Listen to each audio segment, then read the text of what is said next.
And we are live on YouTube. All right. Excellent. We are live. Okay. And then we'll hit record here and welcome to our reading of, what are we reading today? The second half of Gremlins. All right, Yeah. so the second half of Gremlins. I'm going to start off with a quick little recap before we do our introductions. And for those of you who didn't hear us read the first half, this is the second draft of Steven Spielberg's, or not Steven Spielberg's script, but of the Steven Spielberg film, the second draft of the script. So it's very, very different from the final production. So in the first half of the script, we of course were introduced to the Mogwai, these little cute gremlins behind me. Although this one might not have been as so cute in this script as it is in the movie. So there is no mention in the script of Gizmo. All the Mogwai appear to be relatively evil. Yeah. So, and there's no Chinese boy that sells it to him. He's in the Rand happens to acquire the Mogwai from the old Chinese man's shop. Brings it home to his son, Billy, who is working, he's about what, 24, working in a bank. And Billy is sweet on Tracy. There's a security guard at the bank named Gary, who's also sweet on Tracy, thinks Tracy's his girl. But anyways, we meet a young boy named Peter, who is introduced to the Mogwai and accidentally breaks one of the three rules. So the three rules, of course, are that they don't like sunlight, they don't like any bright lights, do not feed them after midnight, and above all, do not get them wet. So of course, he manages to spill some water on the Mogwai, and they reproduce. And because there are now several of them, he decides to take one to the high school science teacher to investigate what it is, because it's a very odd-looking pet. And over the course of the first half, both the science teacher and Peter die. And as well as Billy's mom gets killed off as well in this script. So and the dog. And the dog and the family pet. Yes, the dog. Yeah, the family dies as that well. does. So, and we've left off our script with the Mogwai having escaped to the YMCA and falling into a pool of water. So they have now multiplied by the hundreds, and they are starting to take over, or they will be starting to take over the town. And that is where we're going to pick up our script today. And we'll see how the ending also differs from the movie, because it is very different as well. But with that, we'll go ahead and start with introductions. I'll go ahead and start. My name is Kat Wilson. I'm one of your hosts this evening. Gig Harbor, Washington is where I'm from. My pronouns are she, her. And when I'm not reading here, you can find me reading over at Two Households in Fair Corona, a Shakespeare reading group, and a few other related reading groups around the country. So with that, I'll turn over to, let's see, player one, who is Aubrey. Hi, I'm Aubrey. You've seen me before here plenty of times. I hope, anyways. My pronouns are, don't care. I am playing Rand. I'm also playing Gary tonight. And yeah, I did not find this script very friendly, but that's okay. I'm glad we got the movie we got. What else? Oh, I'm from California, and you can find me on my socials, Lucy and the Fair. Also, you can find my music on Spotify because I am, on top of being an actress, I am also a composer. So there you go. And you'll be starting us off with our actions and descriptions too. Oh yes, I'm starting off with actions and scripts. Thank you so much, Kat. You're welcome. That's why I'm here. Player two is Padmini. Yes. My name is Padmini, and my pronouns are she, her, and I live in New Providence, New Jersey, and I play Mr. Futters, actions and descriptions too. Then Dory, then the doctor.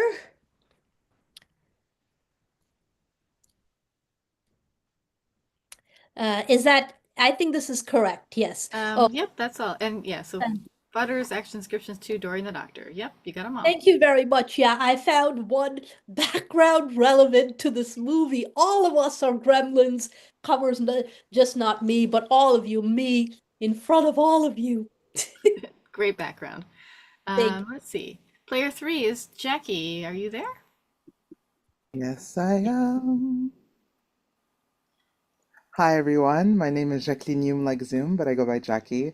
I live in the Washington, D.C. area and pronouns she, her, hers, they, them, theirs, whatever you want. And you can find me on Facebook as Jacqueline Elizabeth, on Instagram as JY_artiste with an E. And tonight I will be playing Sheriff Frank Lucia and actions and descriptions. 3. Great. Awesome. And if you guys haven't seen Jackie act, my goodness, check out her stuff. It's great. Player 4, that's me, which I covered. So I forgot who I was saying playing tonight. Tonight I'm playing Mrs. Deagle, the radio, the 4th actions and descriptions, and another worker in the very back. We're going to skip over player 5 because Abiskar is not here yet. He will hopefully be joining us, and if he does, he'll be reading the actions and descriptions in the latter half of the script, and if not, I will take those. So we'll go on to player 6, which is Vicky. Hello, I'm Vicky Dykes. I'm from Central Alberta, way up in Canada, and we're having a Chinook right now, which is warm weather. It's lovely. I am playing Billy tonight, and my pronouns are she, her. And you can find me on social media. On YouTube, I go by Vicky Dykes. And on Instagram, I am Yoga Grandma 10. Awesome. And last but not least, let's go to player 7, who is Matthew. I am Matthew. I am playing several parts. I forget who. You have Officer Brent, Mr. Deagle, they're both in the first part, and then you get Tracy for the rest of the script. All right. Awesome. All right. So with that, I'm going to go ahead and share my screen, and we'll get our script up here. Let's see. Yeah, I'm the crabby old lady. Tracy is the girlfriend, not the crabby old lady. And Mr. Deagle is the crabby old lady's husband. Yes. Okay, here is our script. Is he crabby too? He's a little bit more decent guy, but yeah, he's doesn't believe that there's any danger going on. So let's see, this is where we left off, page 63, with hundreds of creatures now coming out of the pool and Billy running out of the gymnasium. And then we're going to cut straight here to the interior of the police station. All right. Avery, take it away when you are ready. It could be a little bit bigger. Oh, I'm sorry. Let's fix that. And I start with the descriptions, correct? Because I'm doing descriptions in one. Yes. Okay, that's what that. Is that too large? No, that's great. That part's good. That's good. Interior police station. Sheriff Frank Lucia sits behind his desk. He's laughing. Frank is 40 years old. His hair is thick, black. He wears glasses. His deputy, Officer Brent, a scrawny, weasel-like man in his mid-30s, stands beside the sheriff. Brent is also laughing. Billy sits in front of the two men. A serious, helpless look covers his face. Frank leans toward Billy. Let me get this straight. You're telling me that little monsters are multiplying by the hundreds down at the Y? Yes, that's right. These little things killed your mother and the Fountain Boy? Billy nods. And they eat human flesh? And they did this. Looks like a dog. It wasn't a dog, sir. Look, these things are deadly when they're alone, but if a couple hundred get loose, they'll be hungry, real hungry. They'll head straight for the town. You'll have a major disaster on your hands. Frank looks at Billy. Look, Billy, we all know that you have a very active imagination. My brother told me about the books you read down there at the bank. Now, Dungeons and Dragons are fine if you're like 5 years old, but... Billy stands, upset. My mother is dead. So is my friend. I am not imagining things. Billy glares at Frank. The sheriff sighs. He looks at Officer Brent. Brent, go with Pelsa. Check out the Y, then his house. Sheriff, you should radio for more help. Warn the people in town. Listen, Belzer!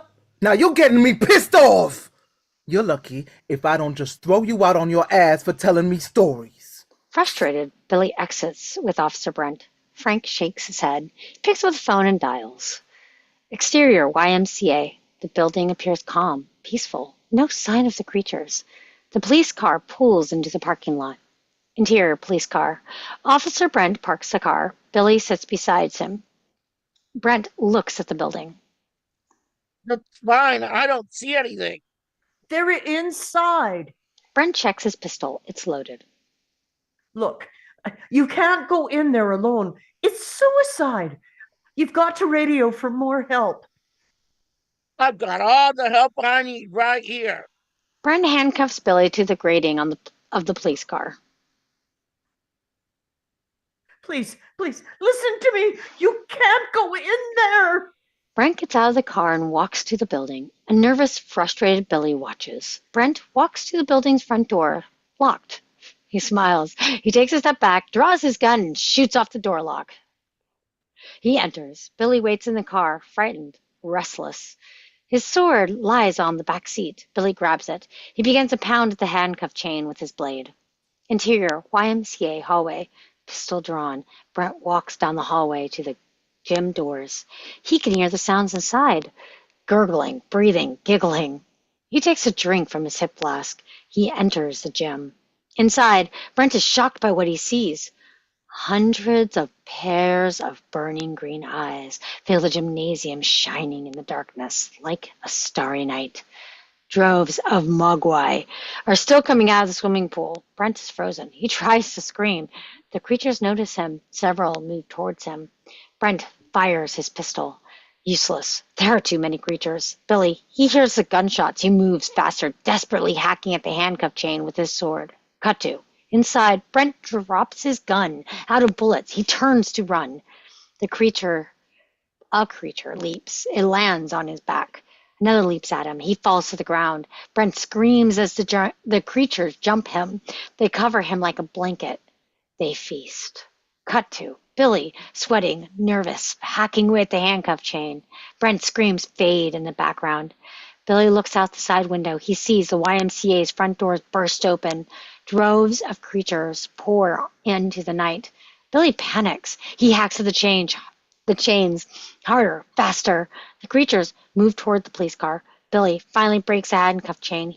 He quickly moves to the driver's seat and starts the car.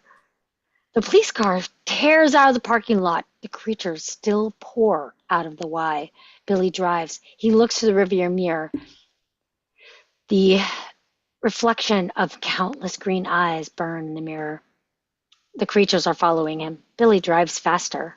I gotta warn people. I gotta tell them. He flips on the police siren and heads for town. Cut to the suburbs. Peaceful, calm. Christmas lights twinkle.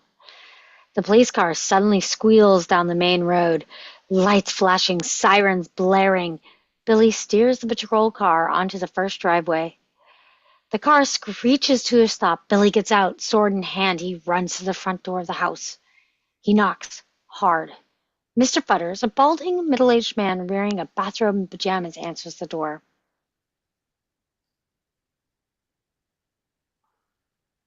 Minnie, that's you?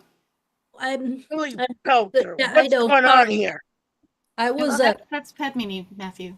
yeah, I was sorry trying to get this back on. Uh, okay, I'm back on. Good. Yeah. Billy Peltzer, what's going on here? They're coming. Huh?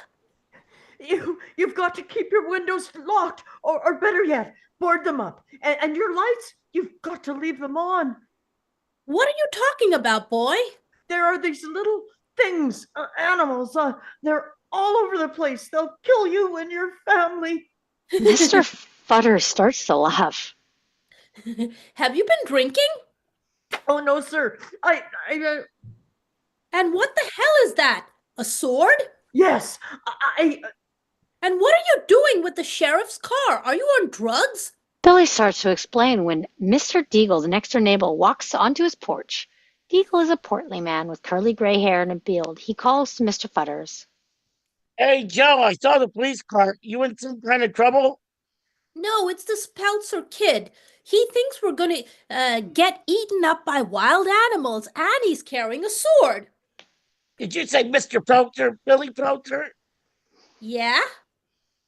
He's an out, went crazy in the bank today. Called my wife all kinds of names. You smart-ass son of a bitch. If I was 10 years younger, I'd beat the crap out of you. Billy sighs, frustrated. Mrs. Deagle joins her husband on the porch. What's the matter? Oh, it's you. Here to apologize. Oh, no, ma'am. I'm trying to save your life. What?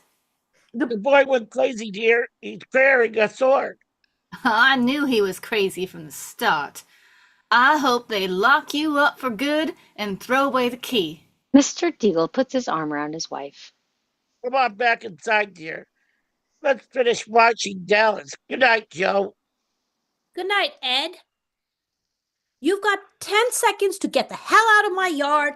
Then I'm calling the sheriff if he isn't out looking for you already. He slams the door and goes inside. Billy just stands there, defeated, frustrated. A creature hisses behind Billy. Billy turns. Mogwai leaps at him. Billy raises his sword and swings. He knocks the creature down. He stabs Mogwai. Mogwai dies with a long scream. Billy looks up and sees the pack of creatures moving down Main Street. They have arrived, looking for food. Many break into the house across the street. There are some human screams. Then the house lights go out. Several creatures come towards Billy. Billy runs to the police car. He opens the door and gets inside. A creature leaps at him. Billy slams the car door. It severs the creature's head. The creature's hand. Very different than a head. Several creatures surround the car. Billy hears a familiar voice screaming. He looks out the window. Mrs. Deagle comes running out of her house toward the police car. She's screaming for help. A creature is on her back.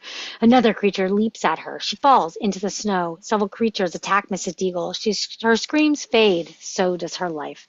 Billy looks away. More creatures are surrounding the car. They pound against the windows. They want in. Scared, Billy flips on the police radio. Sheriff, it's Billy Pelter. Can you hear me? Cut to Interior Sheriff's Office. Frank plays cards. Huh? Am Sorry. I the actions and descriptions here? Page 69. I'm not sure what page we're on, actually. I try to find the pages. I can't see. Here's Okay. page 74. So, So I not, guess- not quite yet. You got page 76 is where you pick up Padmini. So you got two more Okay, pages thank to go. Yeah. Okay. Cut to Interior Sheriff's Office. Frank plays cards with his brother Gary. Gary is still in his bank security guard uniform. Billy's voice crackles over the radio. Please answer. It's me, Billy. Frank grabs the mic. Gary smiles. That must be Frank. That's Frank. Jackie. Oh, what's going on, Peltzer? Where's Officer Brent? He was killed by the creatures. What? Where are you? The police car is blanketed by creatures trying to get in at Billy. Billy screams to the radio mic. Oh, the creatures are all over town. They're breaking into houses, killing people. You've got to get help. The rear window smashes. The creatures start to rip away at the glass. A creature's arm smashes through the passenger window. Billy drops the radio mic. Peltzer? Peltzer! Billy thinks fast. He flips on the siren and flashing roof lights. The creatures are scared of the bright lights. They scatter away from the car. Billy starts the engine. He squeals out of the driveway. Cut to the sheriff's office. Oh, Peltzer! Peltzer! Damn! Sounds like he really flipped out this time. Frank stands. He straps on his gun holster. Looks like I'm gonna have to straighten this out myself. Wanna go for a ride? Can I drive? Uh-huh. Frank reluctantly nods. Gary stands. But Frank, with everybody out, who's going to be here to answer emergency phone calls? Help! The little gremlins are eating my baby! Gary laughs hard at his joke. They exit the police station. Camera stays behind in the deserted police station. We hear Frank and Gary get into the car and drive off. Then a telephone rings. Then another phone rings, and another. People need help. Cut to.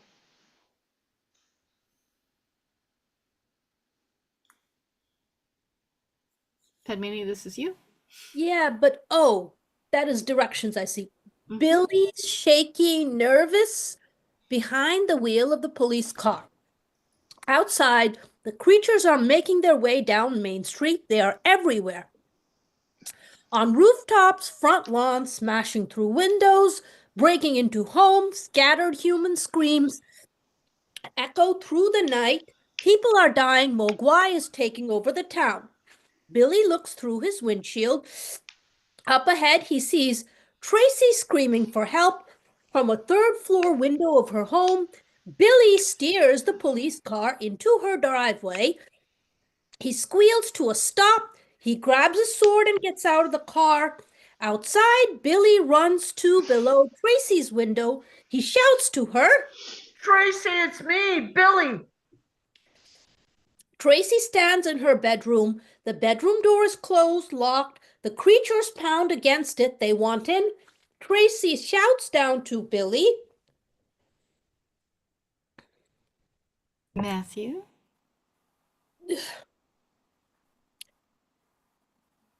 Is that me? Yep, you're Tracy.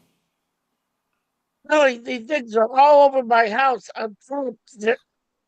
There's a ladder beside the garage. Billy runs to the garage side. He reaches down and picks up a rusty aluminum ladder. He puts the ladder up to Tracy's window and climbs to her. Interior, Tracy's room, the bedroom door bursts open. Two creatures stand there, growling hungry. They move to Tracy. She screams. Billy gets to Tracy. He quickly pulls her out of the window. They begin to climb down the ladder.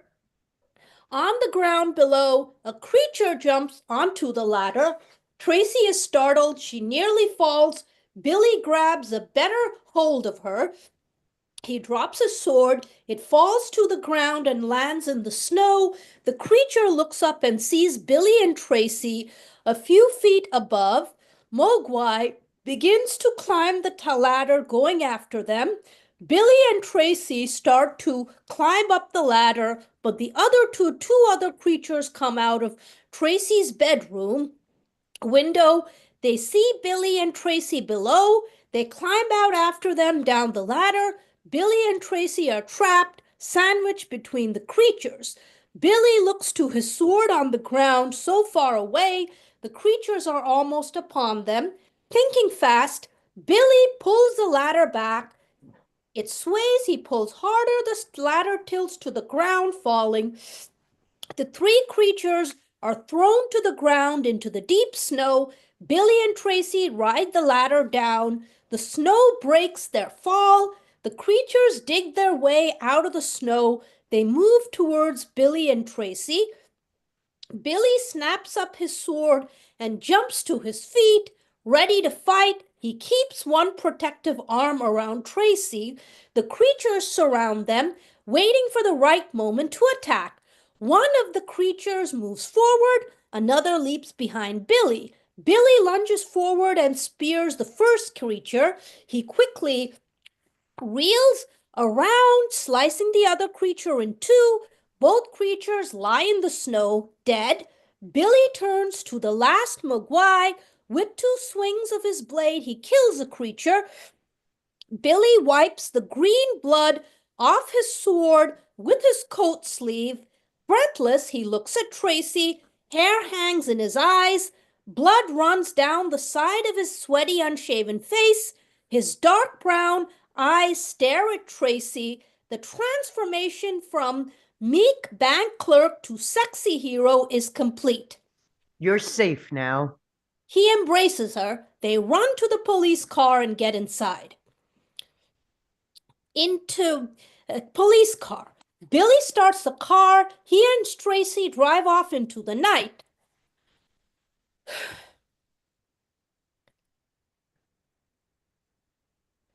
Gary drives Frank sits beside him. Gary flips on the siren and lights. He smiles like a little kid. Frank reaches over and turns off the siren. Gary complains. Come on.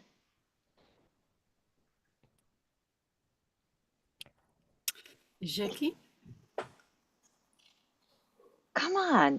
That was great.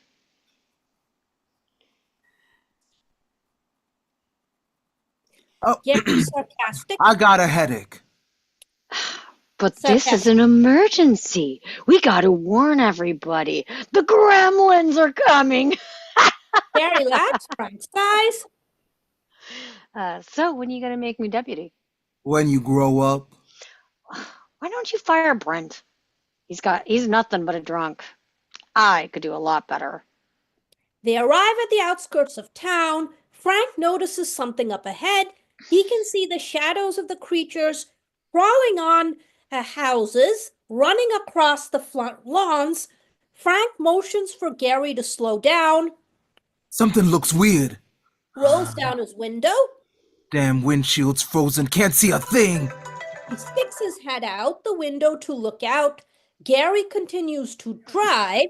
Frank turns from outside back to Gary. The snow's too heavy. I can't. A creature leaps onto the car's passenger side. The creature grabs Frank's arm. He tries to shake off the creature. Gary glances over, shocked, horrified. Mogwai takes a huge bite out of Frank's arm. He screams. Gary thinks to help him. The police car slides on the ice. It slams into a guard rail, flips over a ditch, and spins to a stop.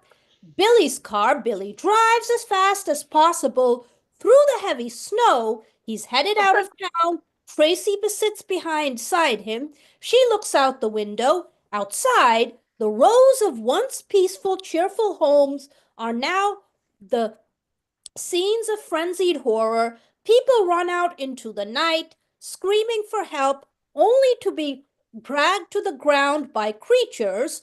Ravaged bodies lie in the snow, frozen. An ambulance is overturned on the roadside. Phone lines are torn down. The creatures have made their way across town. They now attack the last few houses on the block. Tracy looks away from her window. Tears fill her eyes. She's sickened by all of it. Billy holds Tracy's hand, comforting her. Billy notices something up ahead. He stops the police car. Outside, the headlights shine on Frank's overturned police car. Gary is inside, still alive. He screams for help. Tracy notices panic. It's Gary. It's Gary. Sword. I'll get him out. Billy quickly opens the police car door. He jumps out. Outside, he's closed the door. Tracy is safe inside. Billy walks to the sheriff's car. He stays in the safety of the headlights beam. Billy stops a few feet from the sheriff's car. The passenger side is crushed.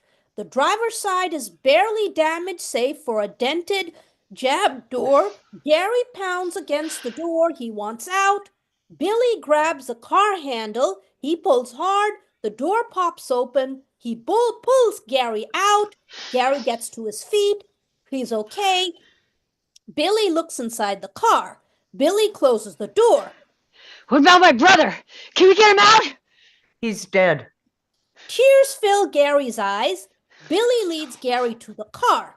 Come on, just stay in the light. They're afraid of the light. Gary walks. He looks scared, helpless. They get to the police car. Billy opens the door. Interior, the police car. Gary gets inside. He sees Tracy. His eyes light. Tracy. She smiles, glad to see him alive. They kiss. Gary puts his arm around her. Billy hops into the driver's seat. He rests the sword beside him. He starts the car and continues to drive. Gary gives Tracy another kiss. He needs her comfort. Billy just stares ahead at the snowy road. Cut to Dougal's antique store on the outskirts of town, closed, but the upstairs lights are on. Someone is home. Everything here looks calm, untouched, safe. The police car pulls into the driveway. And Padmini, this is where we switch to Jackie for actions and descriptions. Yeah. Cut to Douglas We're here Antique Store. inside. Oh, inside. Billy turns to Gary and Tracy. We're just outside of town. Doesn't look like the creatures got here yet. Let's go inside and warm up. They exit the police car. Outside, the store's front lights come on. Dory comes to the door. He sees the worn, hollow faces of Gary and Tracy. He sees the bruised and bloodied Billy. And Dory says, Padmini, is that you? Sorry, I was just a little. Okay, let me find. What the hell happened to you? Billy looks at Dory. We need help. Interior, Douglas' living room later. Dory bandages Billy's calf. Gary sits with Tracy on the sofa. Billy finishes telling the full story to everyone. And they originate from this marketplace in Hong Kong. Dory stands and shakes his head. Hard to believe. Like Satan's come to walk the earth. You see, they're drawn to water. Now, if my hunch is correct, they'll be leaving town and heading for the water tower, which means they'll have to pass by here tonight. I have to get help. These things have to be kept under control. If they get to the water tower, well, they could spread all over the state, or maybe the country. Oh, they're like inhuman divining rods. Why did you think of that before, Peltzer?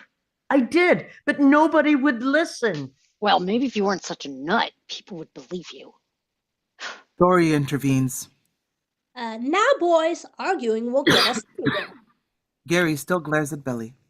This is your fault, Peltzer. That's not true. My brother's dead because of you. That isn't my... The people in town, they're dead because of you. Stop it. You did it. You killed all those people. You're a murderer, Peltzer. Billy lunges at Gary. They fall to the ground, fighting. Dory and Tracy break it up. You want to stay alive? We have to stick together. Billy turns away, cooling off. Gary is comforted by Tracy, but she keeps her eye on Billy. Dory looks at everyone.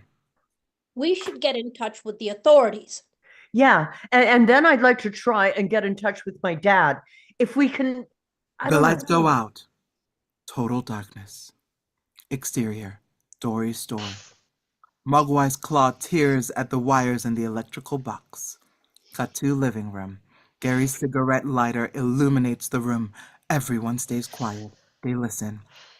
The giggling of several creatures echoes from outside. They're here.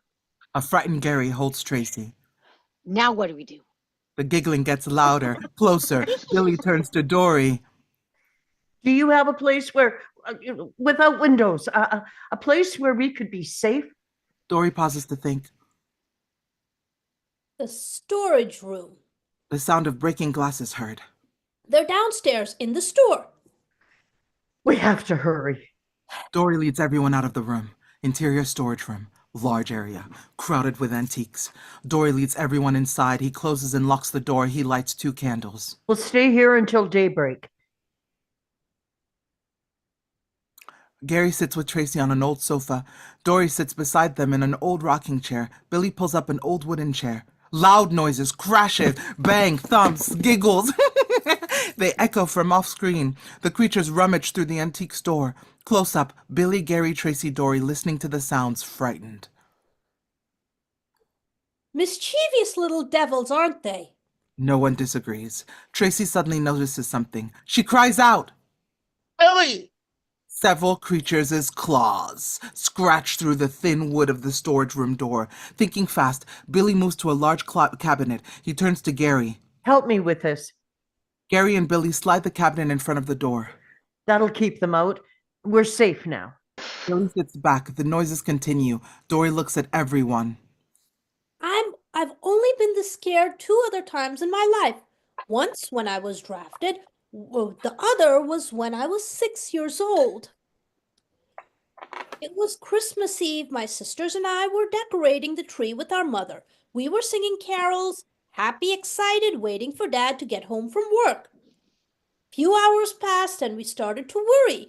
Dad wasn't home yet. My mother called the office. They said he left. After about a week, the police gave up. My mother was close to a nervous breakdown. Rest of us weren't eating. We couldn't sleep. Everything was falling apart. It was snowing outside. The house was cold. I threw some logs on the fire. That's when I noticed a smell. Firemen came. They broke through the chimney top. We were all waiting, expecting them to pull out some dead cat or bird. Instead, they pulled out my father. He was dressed in a Santa Claus suit. He'd been climbing down the chimney on Christmas Eve, his arms loaded with presents. He was going to surprise us. The coroner said that he lost his footing. He slipped and broke his neck. Died instantly. His body was lodged in the narrow chimney shaft. That's how I found out there was no Santa Claus. Everyone has a chilled look on their faces. Dory just stares. Billy stands and clears his throat. Well, I think you should all try and get some sleep. I'll watch the door. Everyone agrees. Billy moves his chair in front of the door. Dory relaxes in his rocking chair. Gary stretches out on the sofa, expecting Tracy to cuddle with him. Instead, she walks over to Billy. Billy, He looks at her. She gives him a comforting smile. I just wanted to say thanks. I mean, if it wasn't for you, I don't know what any of us would have done. Billy smiles. Is it okay if I sleep here on the floor beside you? I'd feel a lot safer. Billy nods. Tracy moves the carpet next to Billy's chair. She lies on the carpet. She closes her eyes. Gary watches from the sofa, jealous. Dory has fallen asleep in his chair. Billy sits, sword on his lap. He guards the door. Sounds still echo from downstairs throughout the antique store. Close up, Billy. The horror of it all finally hits him. His eyes fill with tears. He cries alone. Fade in, Billy, sleeping in his chair. His hand still holds the sword on his lap. The others are asleep. Billy's hand quivers. The sword drops to the floor. He wakes, startled. He quickly grabs the sword. Everyone else wakes from the sound. Everything's okay. I just dropped my sword. Gary rubs his eyes. What time is it? 9:15. Billy stands. He pushes the wood cabinet from the door. The door is covered with scratches. Billy slowly opens it.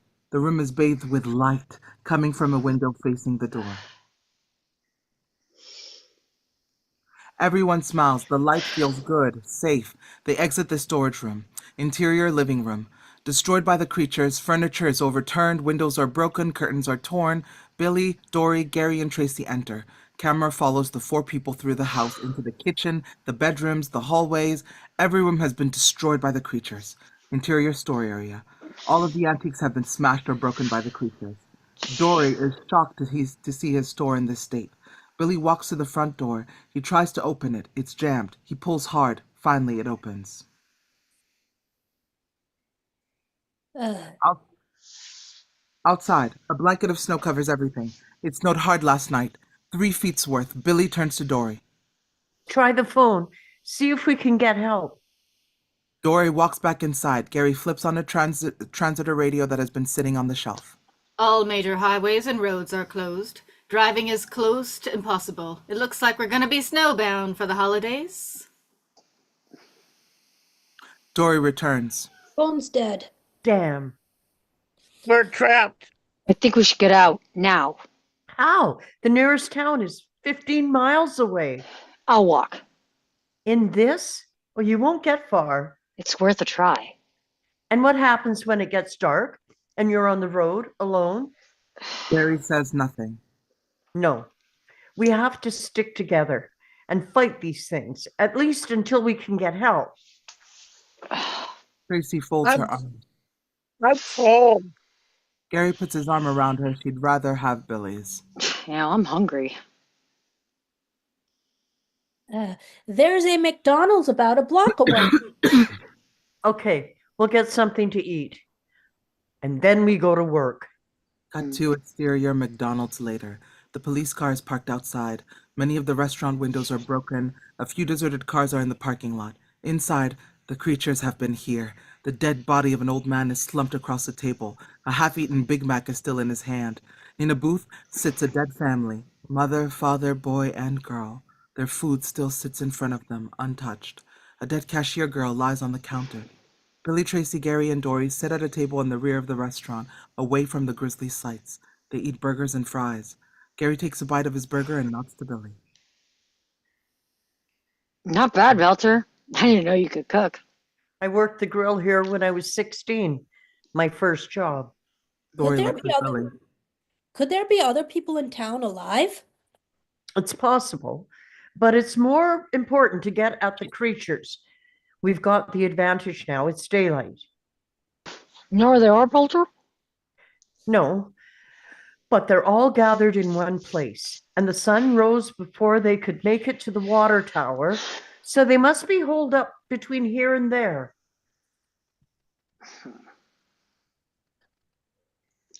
Uh, You? The old church? Yeah. Too many windows, too much light. Now, it's got to be someplace dark, totally dark. how about somebody's garage or tool shed? No, there's too many of them. They need a huge area. Rich's movie house. Everyone pauses to think. It's a big place. No windows. Always dark, pitch black. Billy nods to himself. That's the place. Exterior Ridge's movie theater, late afternoon. The sun is going down. Walt Disney's Snow White and the Seven Dwarfs playing. A written sign is posted in the box office window. Tonight's show canceled because of snow. Billy and the others walk up to the theater. Gary is carrying a flashlight. Billy turns to him. You used to work here, right? When I was a kid. You're coming in with me. You can show me around. What are you going to do if they're inside? Blow up the theater. Everyone seems puzzled. Billy turns to Gary. This place has some kind of boiler room with a furnace, right? In the basement. I'll use the gas lines as a bomb. The fire will destroy the creatures. Dory looks at Billy. I want to come in with you. You'll need the extra hand. Billy agrees. Well, I'm not staying out here alone. It's getting dark. Billy nods. They'll all go in together. Okay, but just remember, we've got to stick together and keep close to the flashlight. They're scared of the light. Everyone nods. Gary turns on the flashlight. Tracy takes Billy's hand. Gary is jealous. They enter the theater. Interior theater lobby, Gary shines his flashlight. The candy counter has been smashed. All of the candy is gone. The popcorn machine is empty. The soda machine has been emptied and turned on its side. Billy walks to the theater entrance door. He looks into the small window. Interior theater, countless pairs of green eyes shine in the darkness. The creatures murmur amongst themselves. Billy whispers to the others. They're inside the theater. The others peer into the window. How do we get to the boiler room? You have to go through the theater. Damn. There's too many of those things. They'll see us. If we could just distract them. Tracy perks up. I have an idea. They look at her. Projection booth. Billy, Tracy, Dory, and Gary enter. Tracy walks to the projector. She finds a forward switch and she flips it. The projector purrs. The lamp goes on. The reels turn. Interior theater. The second reel of Snow White fills the screen. The seven dwarfs are singing, "Hi-ho, hi-ho, it's off to work we go," and the song echoes through the theater. The creatures are frightened by the images on the screen. The light hurts their eyes. But gradually, they become interested in the movie. Projection booths, Tracy smiles at the others. Cut to the interior theater. The creatures are clustered in their seats, puzzled, fascinated by the animated screen. Billy and the others move through the darkness. They crawl onto the floor on the outside aisle of the theater to the exit door. They move carefully, slowly, silently, and they make it to the exit. They crawl out, safe. The creatures still watch the movie. Interior hallway, out of the theater, Billy, Tracy, Dory, and Gary run to the boiler room. Interior boiler room. Billy walks to the large gas furnace. He examines the gas line. He finds the shut-off valve and turns off the gas. Billy takes off his coat and shirt. He removes his t-shirt. He looks at Gary. Give me your t-shirt. Oh, sorry. Give me your t-shirt. Gary reluctantly takes off his t-shirt. Billy ties the two shirts together and he winds them into a cord. He finds a connection in the gas line. He begins to pound against it with the handle of his sword.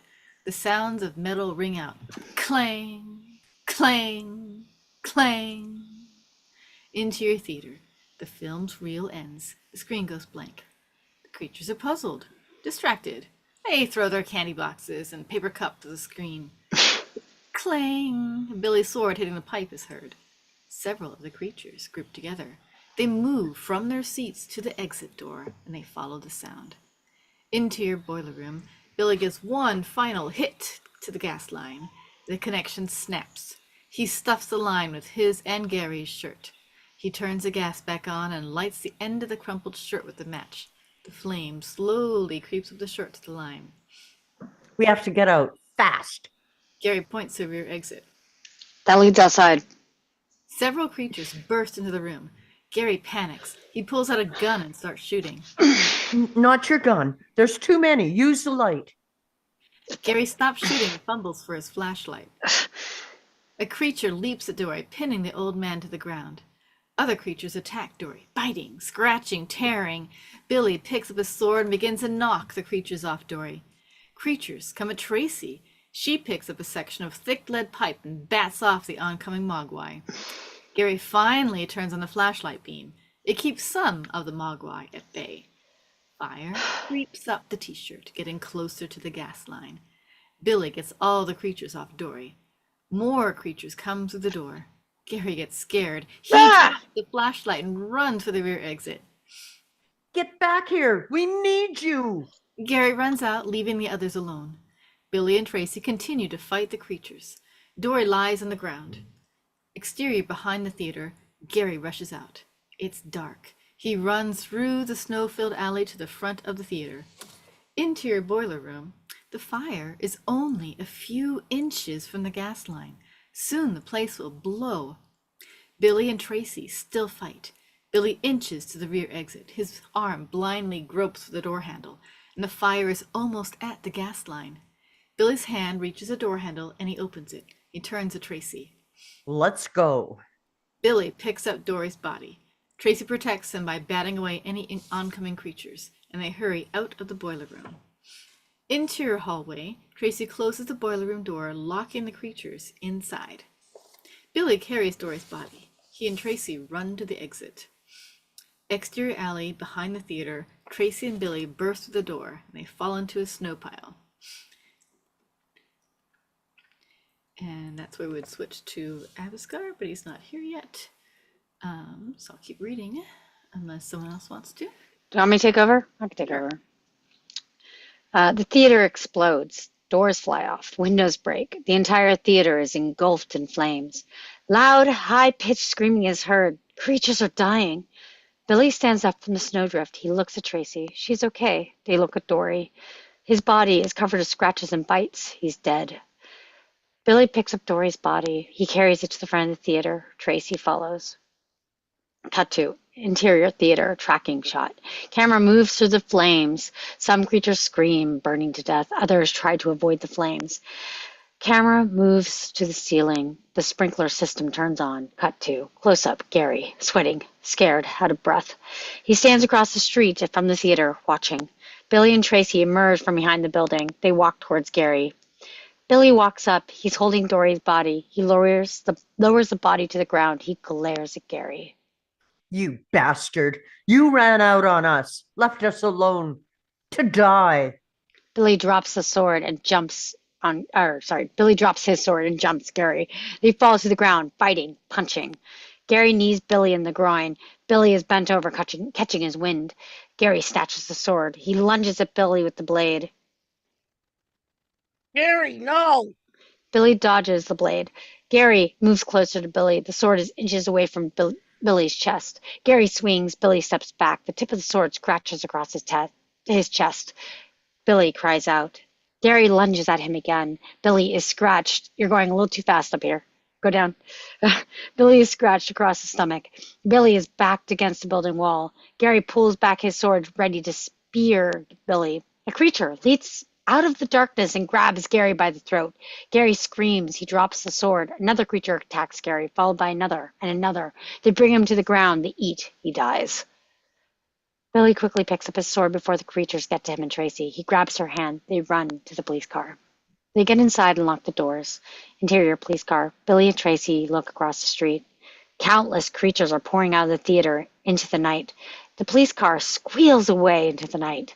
Interior car. Tracy examines Billy's shoulder, a deep cut. The creature on the back seat opens its eyes. It lets out a high-pitched, wounded cry. Tracy picks up the sword, ready to kill the creature. Billy stops her. Wait. He looks out the rear window. A pack of creatures are following the police car. Billy looks at the creature on the back seat. It still cries out in that high-pitched scream. Hear that? He's calling his friends for help. They're following us.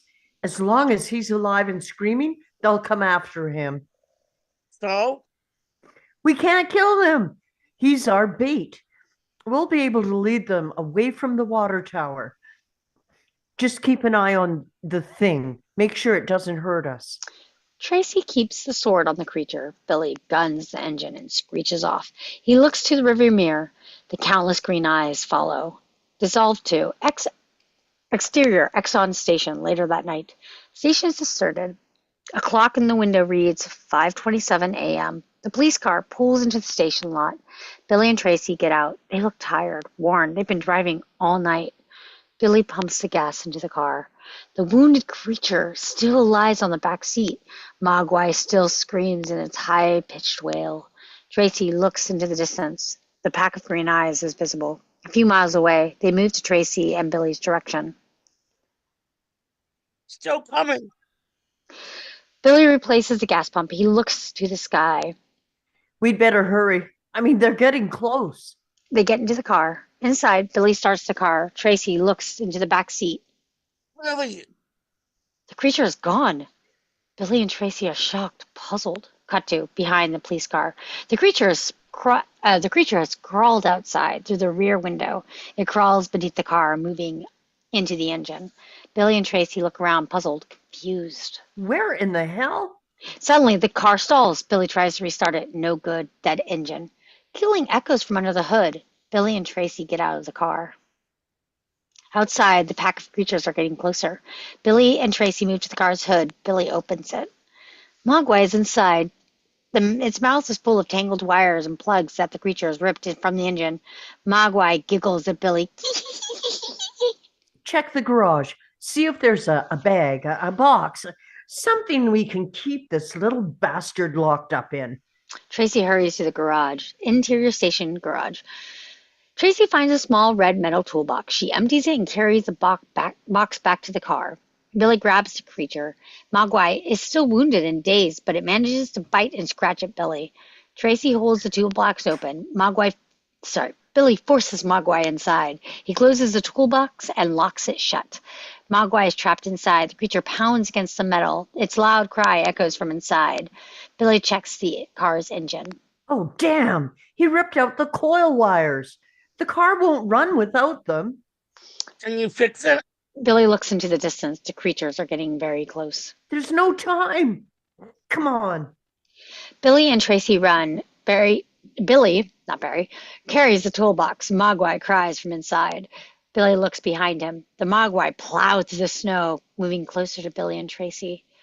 Tracking shot of Billy and Tracy running fast, out of breath, trying to keep ahead of the droves of Mogwai. Billy looks into the distance at the top of a hill. A greenhouse sits in a large open area. It overlooks the entire town of Kingston Falls.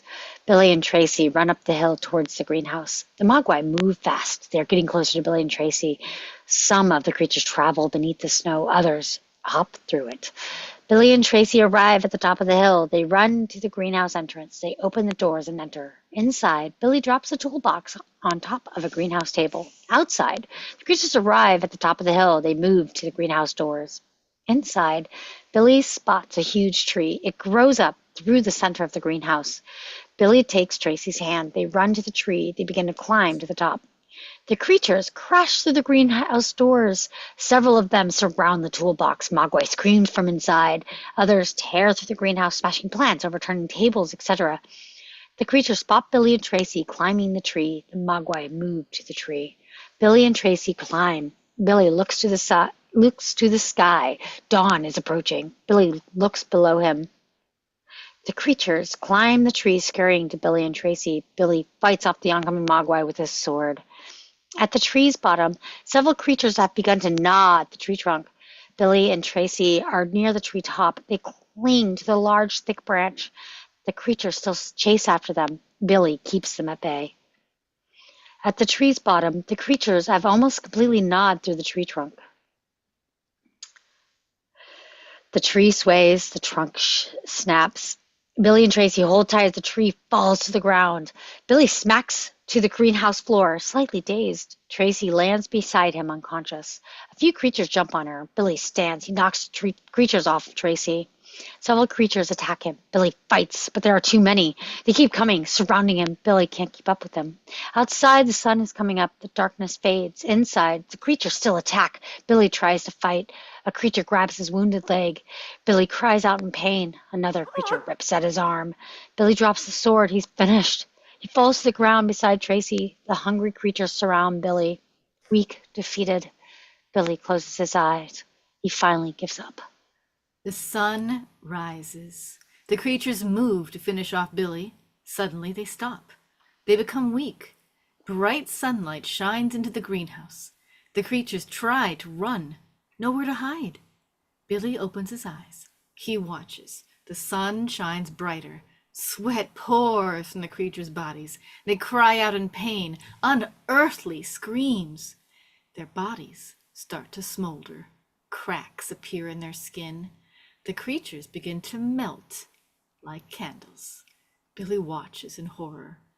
Their bodies collapse to the floor. They become mounds of unrecognizable liquid. Their screams fade, die out. Billy gets to his feet. He looks around. All that remains are pools of smoldering liquid. The nightmare is over. Mogwai is dead. Billy takes a breath. Cuts, bites, scratches, they cover his body. He looks down at Tracy. Billy kneels, resting her head and shoulders in his lap. She opens her eyes. She gives a weak smile to Billy. He lightly kisses her on the lips. He holds her tight. He helps Tracy to her feet. He picks up his sword. Billy and Tracy exit the greenhouse. Outside, Billy and Tracy stand in the snow. They look out over Kingston Falls, now a ghost town. Billy pulls back and throws the sword. It flips through the air. It lands several feet away, speared upright, in the snow. Billy collapses in the snow, exhausted, and Tracy kneels beside him. Close up on Billy's face, lying in the snow, unconscious, hard, lonely, worn, the face of a warrior. The face of a hero. Dissolved to a close-up on Rand Peltzer. A pensive, tired look covers his face. The camera pulls back. We're inside of a hospital room. Rand sits in a chair across the room from Billy. He lies in bed. His wounds are bandaged. An IV needle is in his arm.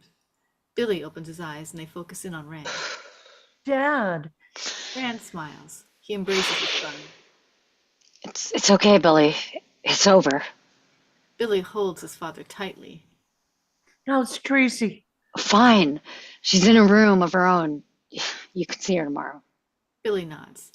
Suddenly, Billy's head pops up. His eyes are wide, hysterical. A shocked expression covers his face. Oh my God. No, no. Billy, what is it? The toolbox. It's locked. I didn't open it. It's dark inside. What? Billy jumps out of bed. He tears the IV out of his arm, and he opens a closet and starts to get dressed. Rand quickly buzzes the nurse. Two nurses and a doctor hurry into the room.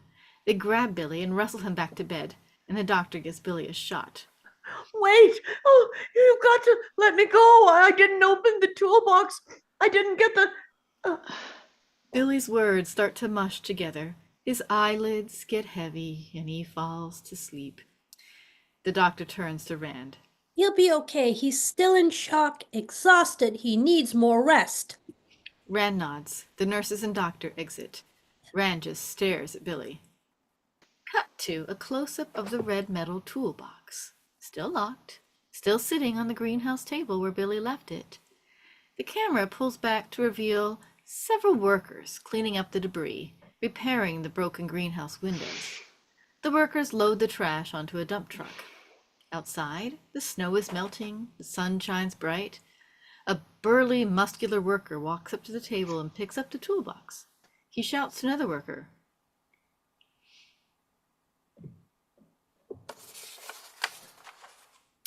Oh, that's Abiscar's line. Someone want to grab that? Hey, Eddie, what should I do with this? Ah, throw it out with the other trash. The worker is ready to throw it out. He examines the toolbox. Fairly new, in good condition. He decides to keep it. He walks to his van and rests the toolbox on the front passenger seat. Cut to the worker driving home in his van later that afternoon. The radio plays a country tune. The toolbox rests on the seat beside him. Suddenly, the toolbox begins to shake. Something pounds against it from the inside. The worker pulls his van to the roadside. He stares at the shaking toolbox. His eyes are wide, scared. The worker grabs the toolbox. He gets out of his van. Outside, the toolbox shakes and rattles in the worker's hand. Frightened, he throws that box over a hilly wooded area at the side of the road. The toolbox tumbles down a steep hill. It lands at the bottom and bounces into a lake. The toolbox stays afloat for a few seconds, and then it slowly sinks into the lake water. Interior water, the toolbox sinks to the bottom of the lake. Mogwai's giggle fills the soundtrack, and the credits roll. The end. And there is a sequel if everyone wants to Wow. know. There is a sequel. It's actually fantastic. I think it got panned at the time, but it's actually great. I enjoyed it anyways. We should do a read on it. Yeah, it's actually really good. It's fun. And again, this was not what we expected. I wonder if they remake it again, if they'll do it more closer to this if they ever remake it. Because this is a very interesting take on the story. Though I think I'm happy we got Gizmo. Honestly, I just Yeah. Well, like we mentioned last week too, I mean, Steven Spielberg, this film, the actual production of this film, and Indiana Jones: The Temple of Doom, the two of those movies were the reason we have PG-13 now, because Ah. they were so, Oh. yeah, because the events in those things, you know, with the monsters and the skull-eating things in the other movie, you know, both of them were Spielberg movies, but yeah, the American audience did not react so well to taking their little kids to, yeah. Not little kids worthy. I mean, we had the Hays Code and everything too, but yes, little kids, they're like, oh, this is a family picture. No, it is So not. yeah, 1984 was the birth of PG-13. Thank you, Steven Spielberg. I love Temple of Doom though. Right? Yeah. Yeah. Really? Yeah. That is so funny because so many people hated I it. know it's my favorite Indiana Jones movie. I mean, I think it's pretty good. I don't know. I Wow. like The Last Crusade, and I really like the Raiders of the Lost Ark as well. I think they're both great. Temple. I don't know. I don't know. I do love.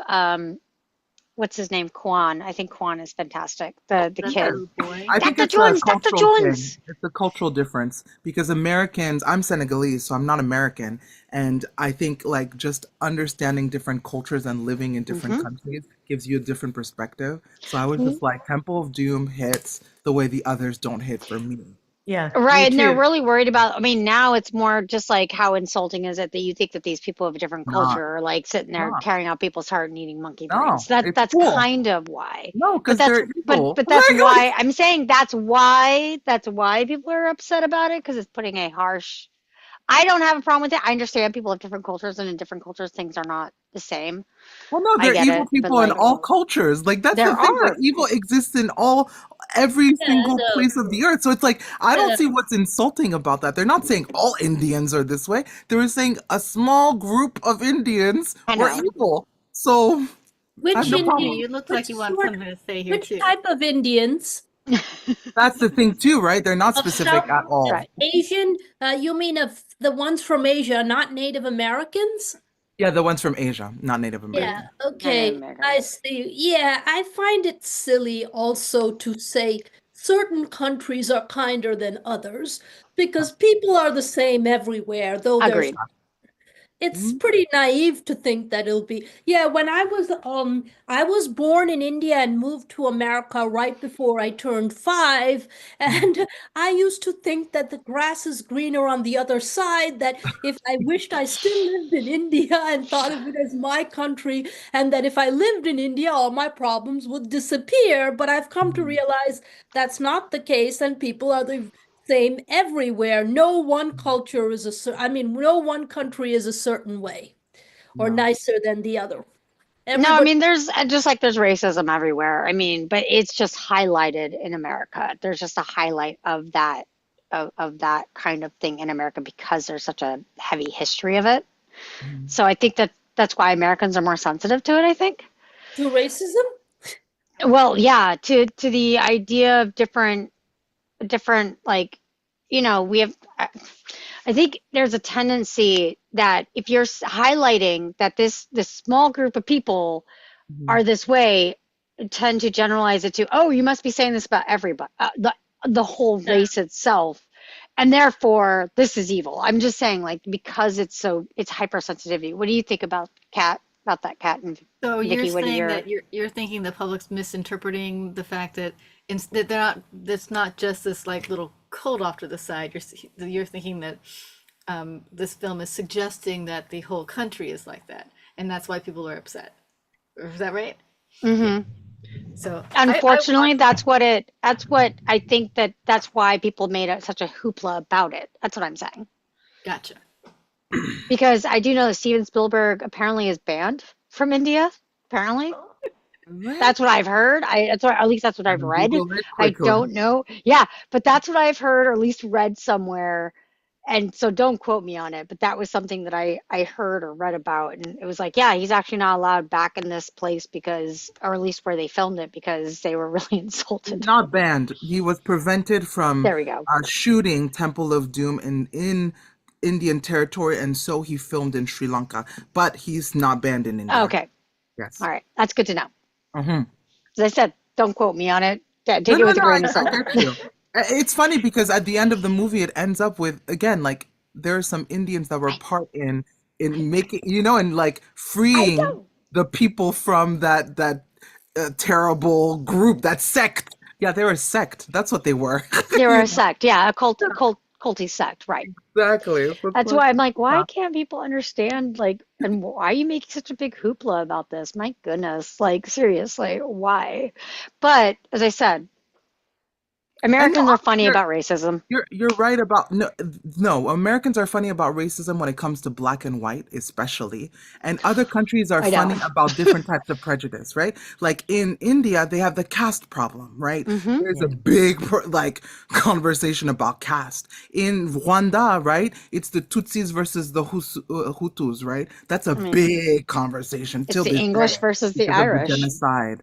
Exactly. The British versus the Uh, Irish. Lord, history, right? oh my So gosh, it it depends is, on where and it's you not are. pretty there either. I know because that was Hmm. what I did my thesis on. on Ireland. So on all of that mess, I mean, it's still happening. It's Yeah. craziness. So And yeah, but yeah, it's I'm gonna just go further north and say the Norwegians against the Swedes. Why? Mm. Because the Norwegians had the oil and now they're la di da. Well, I'm half Swedish and half Norwegian. Mm. And I remember somebody was in the store my daughter was working in, and she told them, I'm half Swedish and I'm half Norwegian, and they were Swedish. And they said, oh, wow, how did that happen? We're supposed to hate each other. And my daughter said, well, thank goodness my grandparents didn't know that. right. It's just like I'm half English and Irish. I'm my own worst enemy. It's Right. fantastic. I'm kidding. I'm actually like 70% Irish, but like I do have like English there too. So it's just really funny. But yeah, it's really interesting how that gets highlighted and all those things and how it's specifically black against white here, which is really sad actually because Not really. black I people don't are think so. lovely. No, I mean, in California, it's a little more, but there is still racism that does happen in America. I mean, there's That's what I'm racism saying. everywhere in There America. is, This is a there fact. is. I'm just Yeah, saying it's yeah. easier in California. In California, it's not, it's more under the surface and more bubbles than anything else, I think. But I think black people are lovely. It So. depends on where in California, my friend. Because I've been to California a couple times and I'm like, it depends on where you are. It does. It really does. I know it does. As I'm saying, I'm like, it kind of bubbles a little bit. But yeah, it does still exist. So now Yeah. let's steer this to the Mogways are prejudiced against the people. And that's why they kill them all.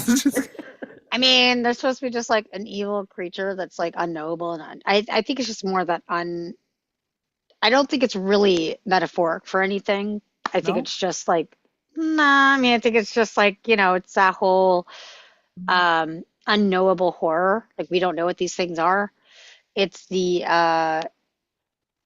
what's that word I want to say? It's the Cthulhu horror. It's like Cthulhu I just or wonder what Cthulhu. the rationale was for making really cute things murderous. Like You know? velociraptors. Are Yes, I know. velociraptors Because cute? velociraptors are so I don't adorable. know Oh about yeah. them being cute. They're so That's cute. actually my nickname is a velociraptor. So I And I think want they're to point adorable. out in the movie that went out to the public, Mhm. Mogwai stayed sweet and Right? adorable. That Mhm. and I think that in my mind that saved the actual movie because you Really? got to still love little Mogwai in the backpack going. Look at I mean, around. Gizmo is adorable. We all stand Gizmo. So Yeah. yeah, I think that's the one thing is that they're like, well, these are mythical creatures, therefore they're satanic and evil. I guess that's the only thing that you can look at it as. They're not something that exists in normal thing. They're scared sunlight. They're so maybe that's why they're considered to be evil. I don't know. I find the idea that adorable looking creatures are actually um, scary and can eat your face off. I do find that kind of funny. Yeah. Well, I was Uh, Well, terrified of E.T. when it first came out. I was five, I think, 5 or 6, and I was near the front of the theater. My parents were in the back, and we got to just the very first scene. I just kept expecting any moment now that E.T. was going to turn Yeah. and be evil. The whole movie, I was on the edge of my seat every single time he said or did anything, and I'm like, we got to the whole movie, and obviously he didn't, go out and kill people, but I was yeah. expecting it the whole time. It's like this is a setup. This is not the kids' movie. He's going to turn around. I ended up having to go to the back of the theater and sit with my parents about 5 minutes in because I was just so scared it was going to flip and not go, not stay cute. I mean, Hmm. I think it's the whole thing of don't judge a book by its cover because something can look cute and adorable and kill you, and something that can look very frightening and scary, it Hmm. ends up being your friend. I think that's kind of what it's just saying judge. Beauty and the Beast. Yeah. Yeah, it's Yeah. judge creatures as their actions and who they are. And I think it's interesting because in the beginning of the movie, you already had Billy who was already suspicious of, his actions also brought upon what happened too Mm. with the Mogwai. I think that, Yeah. you know, because at first the Mogwai was not mean. He was No? cute actually and kind of sweet, and he just wanted his Right. attention, and he was like curious and all these things. And Billy was actually quite mean to him. Yeah. So Yeah. I, In yeah. this version, yeah. And in the movie, Gizmo stayed sweet and cute, and the Gremlins were not cute. Oh, They they got were transformed because he didn't scaly. follow the Yeah. rules. They I mean, it were still is on Billy, but Billy's actions are one out of not cruelty, but one out of ignorance. He just didn't follow the rules. Stupidity more than anything else. So I guess that's kind of a good switch off. Like he was just well, stupid. and it was different in the movie where don't feed them after midnight. Hmm. That was they unplugged the clock so that Billy didn't realize that it was after midnight. Ah, see, it's been a He while wouldn't since have fed I've. them. So Yeah, yeah, I didn't remember that part. Yeah, I So watched it recently, so yeah, Vicky's right on that one. I don't But they remember. don't It's been mention a that in while. here. This one, they Right. just fed them, or somehow they got the. I can't remember. They got the food somehow, but it wasn't. It wasn't the clock being unplugged in this one in this script. yeah. So No, I really do prefer the movie to this second draft. Yeah, I'm glad that they changed a lot about it. I liked because the characters are kind of unlikable. Some of the characters are really, really unlikable. And Um, Dory telling the story about the father getting trapped within the well, then he broke his neck. in the That chimney. was Tracy's story in the movie. mhm. Oh, that's So right. yeah.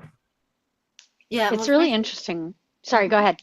Well, Sorry. that makes more sense because you've already had some connection with Tracy, so it's better to give that story to a character that other than not to a character that doesn't even come in till like Act 3, Yeah. and then you can't feel that much sympathy for Dory because we haven't really met her yet, or I guess him in this case. Him. But Yeah, And it explains why Tracy works in the bar during the Christmas season because she doesn't want to think about Christmas. She wants to be Mhm. preoccupied. And my daughter with the pointed trauma. out, and mom, she doesn't even accept pay. She just wants to be there working. She Wow, things have been I'm changed so messing with much. my computer, but I didn't remember that. It's like, Yeah, really? She didn't get paid to that's bartend? that's Oh. crazy. Yeah, she just likes working for free apparently. Just so she didn't think about Christmas. And yeah, I think the movie, you understand why they consider it a Christmas movie, whereas this one, no, it's just winter, really. I mean, it's a Christmas season, but it's not like a Christmas movie. Yeah. What's really interesting is while I was going through this read, I could see why they also changed it because it actually reminds me a lot of the those monster movies from like the 70s or like the 60s and 70s where they were, the everything's like I don't know if any of you have seen Kingdom of the Spiders, but it reminds me a lot of Kingdom of the Spiders. That's all I could think of at the very end there. Wait, is that the one where the spiders just like take over the entire planet? Oh, I did see. It's William Shatner. Oh, I I've It's did seen see it. that. I haven't. I saw 80% of that because my mom sent me to bed and I woke, I couldn't see the ending. So I woke up in the morning and asked what the ending was, expecting again, that they've solved the problem, they've killed off all the right. spiders, everything's back to normal. She's like, no, they took over the town. I'm like, what? Yep. I I had mean, nightmares for weeks. there's a few of movies that are like that, but that was like the one that I kept thinking of. I don't know why, but it's the one that just kept coming to me was Kingdom of the Spiders. But it's that same kind of thing of like that one, and then like you could say like any of those, like Night of the Living Dead, not quite as much as this one, but similar in a way. Then you had other ones that were like that. The I think it's Blob. called The Blob. You have They. I think it's called They, not They Live, which is similar, but not quite. But The Wes They Craven or thing? them. No, it's I think that's Wes Craven's They Live. I think that's that one. Oh, also No, I saw on Max. There's one that's called. I think it's maybe them. It's yeah, called them. yeah, it's them. It's either them or they. I can't remember, but it's another one of those monster if I remember correctly, Yeah, movie I things. saw it on Max not too long ago, There's but I also just Tale of the haven't. Body Snatchers that Yeah, was the around the same original. time. The original, not the remake. The remake has No, a no. more hopeful ending. Yeah. The original has a really, really downer of an ending. I Yeah. wonder how much of this has to do with the political culture at the time. I mean, coming out of the 70s into early 80s, Cold War era, Hmm. lots of threats of nuclear war and just a lot of post-apocalyptic kind of things running through Hollywood. I mean, the 50s and yeah, 50s, 60s, 70s, Cold War, you had a lot of like unrest at the time. Vietnam War, you had the atomic bombs, so there was a lot of like mutation scares because of the atomic bomb. There's a lot going on and at the time, and we are just getting out of that, and so things I think were starting to take that more hopeful turn. By the time the movie came out, by the time they decided to make changes, I think they're like, we're tired of all this dour stuff. Like another movie we could take a look at if you want to take a look at some really dour. You should take a look at the original Stepford Wives. Oh, yes. That one like haunts me. Hmm. Original? The It's The like how is there a original. original. remake? Hmm. No, the Yeah, there remake is is. silly. I was not expecting Yeah. the ending. I'm not going to spoil it, but I was not expecting the ending Okay. Yeah. for the original. Mhm. And whew, whew, scary. Oh, I need to check that It's out. terrifying. Yeah, it's more existential than anything, but it's actually like the ramifications are terrifying. We Yeah. love existential. Me too. Speaking of which, we don't have much on our upcoming schedule just yet, so we definitely need some more scripts to read. We will be reading The Never Ending Story Mhm. on the 21st and the 28th. We'll split that into Sweet. two bits. I'm That was the excited. Can't wait. and then we'll take I a week off, loved and then I have reading no idea Doctor what we're doing Sleep. next. If you Uh, want suggestions, and I have that script. Oh, I absolutely love that movie. I I I have such I we should totally do it because I have so much to say about it. It's one of my favorite Stephen King books at this point. Which one? Mm. I have Doctor Sleep. Doctor Sleep. It's It's the the sequel sequel to The to Shining. Shining, exactly. We should find a Shining script, not Stanley Kubrick's. I think we should find, at least for the mini series, actually, that was done. We This is should a find see, miniseries? hmm a made for TV miniseries that Stephen King directed, and I think it does the book better, What the? more justice. Uh, Personally, I prefer it to Stanley Kubrick's film, Hmm. but just because they get the characterizations of the characters better, and Halloran doesn't die, like he doesn't die in the book, and he didn't die. He doesn't die in the TV, made for TV series, and it just is a better representation, in my opinion. Um, I think I'm biased. Halloran's like one of my favorite characters, so. Mm. But yeah, the sequel is so good. It's my favorite. But yeah, get us the scripts, and we'll be happy to read those. Uh, yeah, and when I finish some of the scripts, I'll send them to you, Kat, for Okay. reading. We I have should I think some a lot maybe of I'm trying to finish. we should Hmm? maybe put like a time limit as to when these scripts should be presented to us. Okay. Um, I I can don't know, send you maybe mine right away, so I don't forget. tomorrow. No, that's too soon. Like Yeah, tomorrow, we I'll will just send you Doctor Sleep. because I've only been here less than a year, so I don't know which ones have been presented and which ones haven't. So Mhm. that's It doesn't so matter. I'll Send just the script anyways, and we'll take it Yeah. from okay. there. They'll decide. I'll see what I can Yeah. do. Yeah, I'll see what Yeah. I can find and And it's possible to do one twice. Mm. 3 years ago, the very first was Casablanca, and that's the first one that I Aubrey was a you part read of. with us. Yeah, So we Mm. decided to do it a second time, and it was wonderful. So yeah, I really liked playing Rick. He's pulled a special place in my heart now. Aw. I love Casablanca. I There's thought another our one. Cool. Go thought ahead. our love affair was perfect.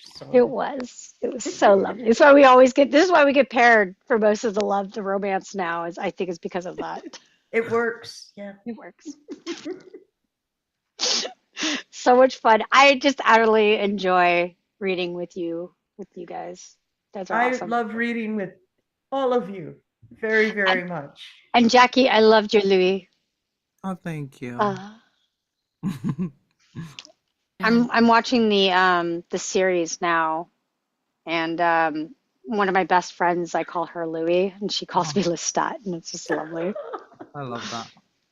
Yeah. But I love the series is so good. I was not expecting it to be as good as it is. It's fantastic. Mm. Um, and I love the casting. The casting is great. Actually, I was more worried about the casting for Lestat than I was for Louis. But because I was like, oh, it's him, it's Grey Worm. He's gonna be fantastic. I don't have to worry. So funny. He nails it. He nails it so good. It's Mm. fantastic. Nice. So anyway, I have to get going. I have to run to the store before it closes. So all okay. right. Bye You want guys. to I'll die? see Did you want you. to? Bye. Oh Ow. yeah. I will go and Thanks. I cannot wait. It's 2 weeks, right? For Yeah. a The Neverending 21st, I Story? think it's 2 weeks. Yeah, we'll take a Okay. break And for you next week. okay, and you've already gotten all the casting for it? You know who's gonna be who? I haven't even digitized the script yet, so Oh, it's Yeah. still sitting on my shelf. okay. So no, We will cast it the Sunday before the Tuesday we do it. I probably. think Okay. I'll join. I'll probably have to be a little late, like at 9:30, because I have rehearsal until 9, but I should be Oh. home by 9:30. That's fine. Well, Yeah. if you don't yeah, if you don't mind casting, if you I could be a Trey or Bastion. It's fine.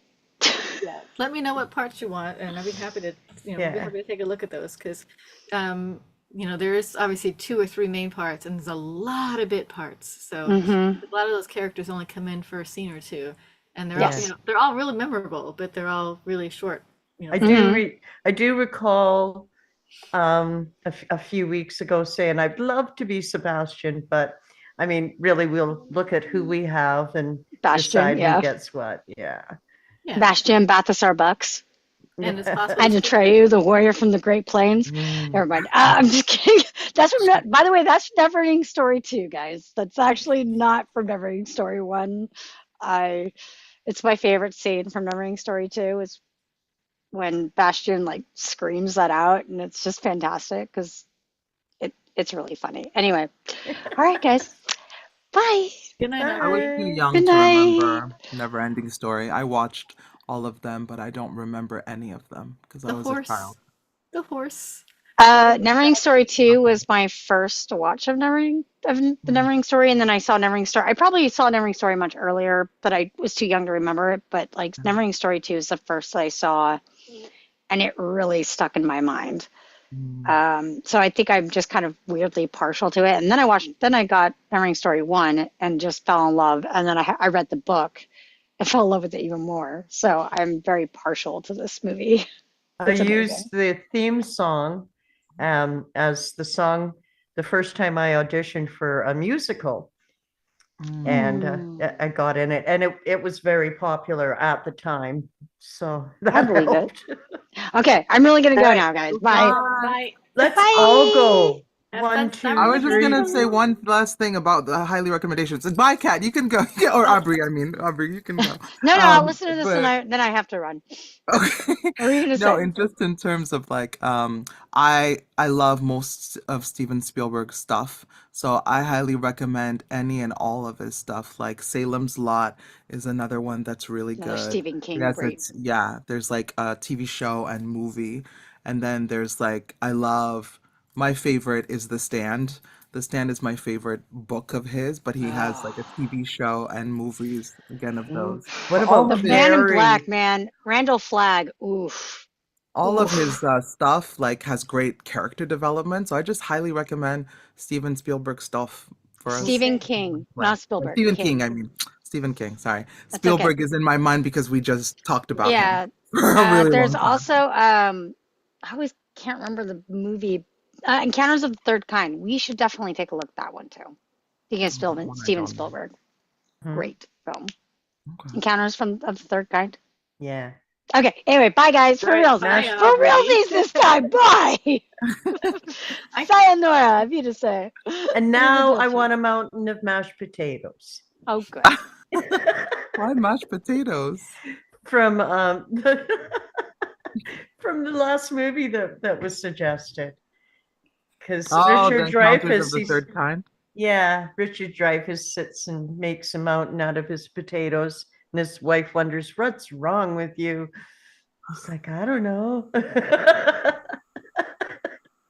Yeah, he needed to go to the mountain because that's where the third kind was.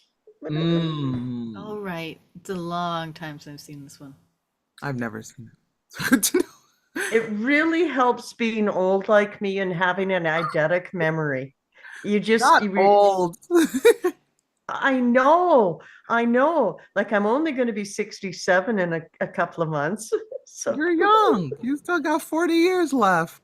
absolutely, I do.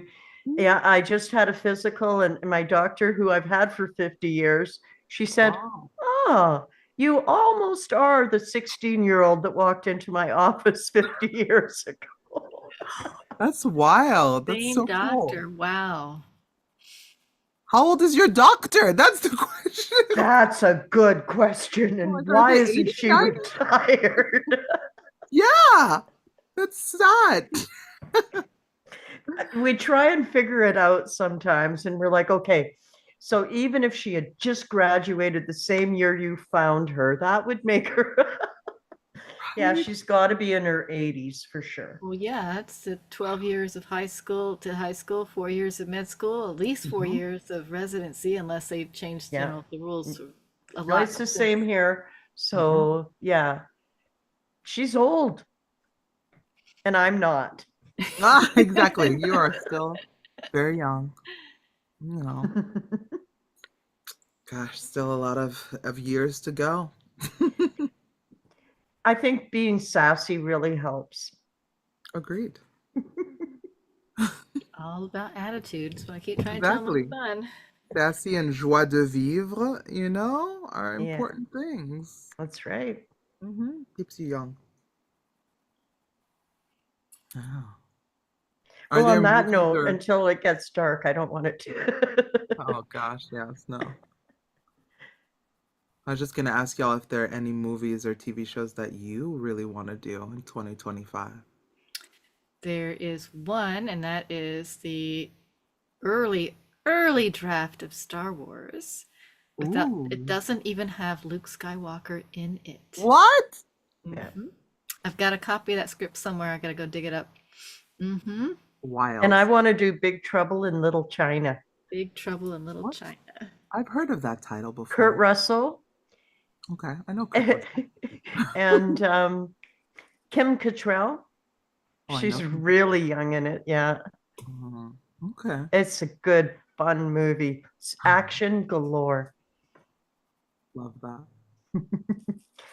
I just saw it recently again, and it's like, yes, we must read this. It's so much fun. There's magic, and yeah, it's very cool. Mm. And Macho Man, Kurt Russell as a truck driver. Okay. And we should look for some more television episodes too. Some Mhm. Oh, I have short. plenty of those if you need, like I would love to, because Black we have Mirror. twice as many films as television episodes. Oh, yes. Oh, I love And we Black should Mirror. do Oh my the heart. pilot for You. You? Oh, I've Why never you? watched you yet, Oh, I but I've remember heard we, good it. things. I think we actually already did the pilot for You. Yep. Yeah. Darn it. So we'll do the second episode.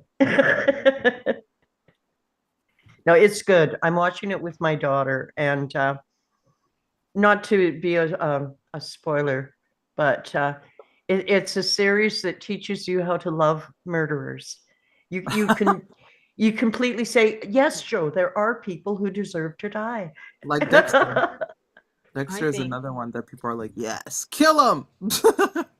we should also, if I can find it, the script for The Wave, where a high school teacher answers the question, how in the world did Hitler come to power? And the high school teacher conducts an experiment with his high school students, starting very small with like picking an elite group of his kids to wear armbands, for Oh yeah. example. Mhm. And then you can see where this is going to go.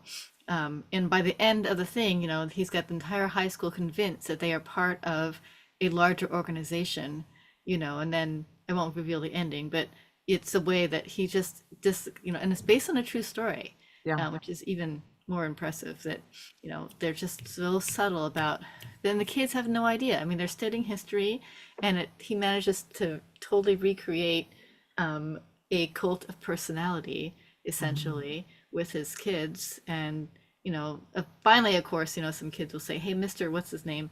You got to stop this because people are getting beat up. Yeah. And he's like, I got it, don't worry, but yeah, and I watched that and never forgot it ever. So it's quite relevant for our current era, I think. Yes, it is. Yeah, I'm a psychology major, so I read all about that experiment and a couple of others. So Hmm. yeah, we have to look up to see if the script's available, but it's another one to think about. So And we read the pilot for Only Murders in the Building, Okay. but another later episode would be very cool to do. That's a really good series. Yeah, that's one I haven't watched at all either. One yeah, I day. haven't seen hardly any new television series. Oh, Yeah. and The Bear. The Bear, Another one I've heard Yeah. great things is that a about. new-ish TV Yeah. show? I mean, they're like, I think third or fourth season in, but relatively new. Yeah. I'm only in the first season, so for me, it's very new. Makes sense. All right, we'll see what we Okay. find for scripts. And Doctor Who. We should definitely do I have Doctor several Who. Doctor Who episodes. I love Please Doctor Who. send me some. I I'm can a send them all the time. Whovian. Yeah, me too. I love, love, love. The ones that like really, the Van Gogh episode Oh, that's is my one of the best. favorite. I have it. It's so good. I'll send it to you. Oh, let's do Yes, that one. please. I absolutely love it. And then That the would one be about his cool. wife, who's the machine. Right? That one is beautiful too. I'll send them all to you. Cool. Yes, having the script, it really puts the choice up closer to the top of the list. So many scripts because like since we've been doing this from 2020, like 2020, I think I have hundreds. So sometimes I just forget what scripts I have. Right? Do you So have many. like them on a Google Drive or something? No, they're all in my documents. So, and I have so many other documents. Like I have a million plays on my computer. Like I just have a million of lots of things, books. I should organize them, but that means taking hours out of my day to organize, which I'm like, never mind. Too many other things to do. Exactly. Too many other things to do to organize. You are very busy. I thought I was the busiest person on the planet, but I don't think I am. I'm not the busiest person. People think I am, which is always ironic to me. I got offered an improv gig today. Oh, Um, congrats! it's at a curling bonspiel, and it's like, what? And I'd be alone. Improv is not that much fun alone. Mm-mm. And then I found out it's on the 21st, and I said, no, Oh, no. no. I am reading the never ending story. And she said, oh, did I mention it's a breakfast thing? And I went, oh, I'm actually shooting a yoga episode that morning. So no, but I do like making money, performing. That is like, Aw. yeah, I turned it down. Aw. Not everything is meant to be done. but I It's do. not, it's not going to be that far into the future that I will have my yoga on a YouTube channel and people will actually be able to see. It's I been love that. 2.5 years from the beginning of me being approached by our public television network to Mhm. do a yoga show. And I went, sure. And then there was this Rogers takeover thing that took a year and he forgot who I was. And he's What? like, who are you? And I said, never mind. I'm just an actress. Just never mind. Because I'd already started on my own. And a year and a half later after that, I realized even though we were shooting, it wasn't getting edited. And I went, you know what? Why do we need 4 cameras? So that now we need to splice this together. So my daughter's doing it on her phone, one perspective, and it's awesome. It's going to happen. And we don't have to wait for anybody. Exactly. This is good. So on my YouTube channel, it will be yoga, my cooking show, which is Savory Mama, Ooh. and my art and my music. So full Awesome. meal deal. Let's go. Yeah. I love that. I'm excited about my life and I'm young, so that's good. I've got Yes. got 40 years to do yoga for the people. Well-rounded individual. We love it. That's where my phone kept beeping so much. Jackie, it's you sending me stuff. I told you. I'm like, before I forget, because I will forget. Like, let me send you all, not all, like I have a Right. million No, bajillion by things. all means. That is awesome. Yeah, lots of stuff. Cool. Yes. I have a All Star right. Trek. I have Halloween. Yeah. I have lots of Oh, Halloween. Mhm. Okay, that's one we would do in October. Mhm. Yep, we could do that Halloween one. 5. As long as it's not 5 vampire movies in a row. No, we Oh, I will love not. vampire movies. We're not going to do that again. Not No, vampires. you're done with vampires? But No, we're not Salem's done with Lot. vampires. We're not done with vampires. We're just maybe not that many all in a row. Right. Yeah. Or That was a maybe, lot. Frankenstein, something a little different than Frankenstein. vampires. I do love We should do that Pride and play. Prejudice with zombies. I still haven't watched that one. Have you not heard of that, Vicky? No. It's Pride and Apparently it's Prejudice good. with zombies. It's fun. So, Okay. That's what I've been told, but I still haven't watched it. Well, I do know zombies are fun, so I believe. Mind this fun, but Yeah, I love World War Z. Oh, I don't know how good of a script it would be, but I do love that movie and the book. yeah, it's interesting to see how much of these scripts we have are nothing like the movies, you Yeah. know? So it Yeah. depends totally on which draft you get, Mhm. which is why it took forever to get Neverending Story done because the only drafts I could find online were people who just transcribed it from watching it, and that's not very fun. So, No. yeah, I finally found an actual film script, and so that took a lot. Exactly. That I was the love one it. you actually purchased, right? Yes, I had to purchase that Oh, one you because purchased? You are. I did. And I got a signed copy too. I mean, the signatures are photocopied. Someone has a signed copy. They photocopied it in color though, and they sent me the whole script, really nicely bound up and everything. So I have to unbind it to film it or photocopy it. Wow.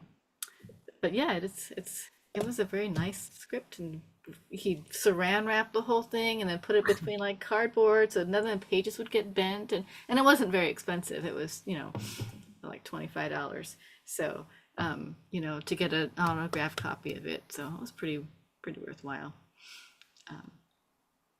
And I flipped through it just to make sure it actually is a decent script and not a transcription or something. So Yeah. because I always find it so interesting. I mean, this script that we just read had so many action descriptions and very little dialogue, which is typical for an action type movie because you have to describe all the action, and other than massive screaming, there isn't a lot to say a lot of times. But sometimes the action descriptions are very, very they're more like reading an audiobook, versus they went here, they did this, now they're here, now they're doing this, which is this script was more like that in a lot of places. You didn't Yeah. get a lot of revelation about the characters or the setting or anything else. It was just they go here, they go here, they go here, they go there. It's very functional. Yeah. And I noticed that too, just in the way that it's just the subject, verb, direct object, subject, verb, direct object. So I it's love very that. hard to read it like an audiobook. Mhm. Yeah. Yeah. But Those I are- think it depends on the background of the scriptwriter too, where they're coming from. So this is a Chris Columbus play, the script that we read. So I would like to, see how, because he's written some wonderful. I should say they've made wonderful movies from his scripts. I haven't seen his other scripts though to see how the movie compares to his script, but the story in them are usually really good. So but yeah, it was interesting to see, just how simple but long the the actions and descriptions were in this one. Sure. But that's the fun part of reading them out loud, I guess. It can be. It can be, yes, Yeah. it can be. Sometimes it can be really tedious to read the action descriptions, but I think you have to most of the lean time I into like it. them. Yeah, lean into it and like be one thing that I've like been telling people when we do these scripts where you have to read a lot is like pick up the pace. Like do not because I do a lot of table reads for actual films like that are going to be in production in like the US especially and every time somebody has to be the narrator or whatever. I'm like, please do not read this as if you have all the time in the world, or else we'll be here for 5 hours. Right. Like that's and a small script, like an 80-page script, can last 5 hours when somebody's like, and then the sheriff went into town and he opened the door and wanted and it was like, please, please. This is beautiful reading, but please. Yeah. A little bit faster. Yeah. Oh gosh. And a lot of people are very um hesitant. Like they're thinking it, but they don't say anything. And I'm like, please pick up the pace. I have Yeah. to leave at X amount of time. Yeah. Yeah, We and don't have all day. if you're actually filming, it would make sense to go through as quickly as you can because Yeah. the actors don't need to hear that story. Mm-mm. They just in the directors and the film crew, whatever, they just need to know where the shots are going. Yeah. Uh, so I guess it depends on like the script, like The Princess Bride. The actions and descriptions are obviously meant to be read out loud, the like an audiobook. Yeah. They have a lot more That's true. sort of like detailed Storytelling. storytelling behind the characters, behind the setting. Mhm. He is telling a story. Yeah. Whereas this one, it's just more perfunctory. Hmm. So Yeah. I was surprised how quickly we got through the second half, but Me I guess too. maybe it was 114 pages. Yeah, so we did actually read about halfway through. which, Yeah. Yeah. It went way smoother. Absolutely. That was fast. I was like, oh, this is And Matthew, he did pretty good. There was, there was like 3 times you had to say Matthew, that this is you. Yeah, he did pretty good. Yep, everyone did really, really good. Mhm.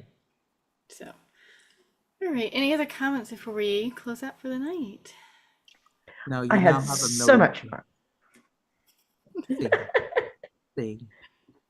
All right. Well, we'll see you hopefully in 2 weeks for Never Ending Story. So, I'm here. I gave up a gig. you'll be here. They're like, I'll I be will here. be here. You'll be here too. That'd be awesome. Yes, I will join after my rehearsal for sure. Okay, Awesome. sounds good. Yeah. Just remind me that you'll be here late so I don't put you in the first scene. Oh, please. Right. Yeah. Unless you want me from my, like, from the car. I won't be driving, but like inside the car. Yeah. No, we will keep that in mind. Excellent. All right. Okay. Bye-bye. Bye bye.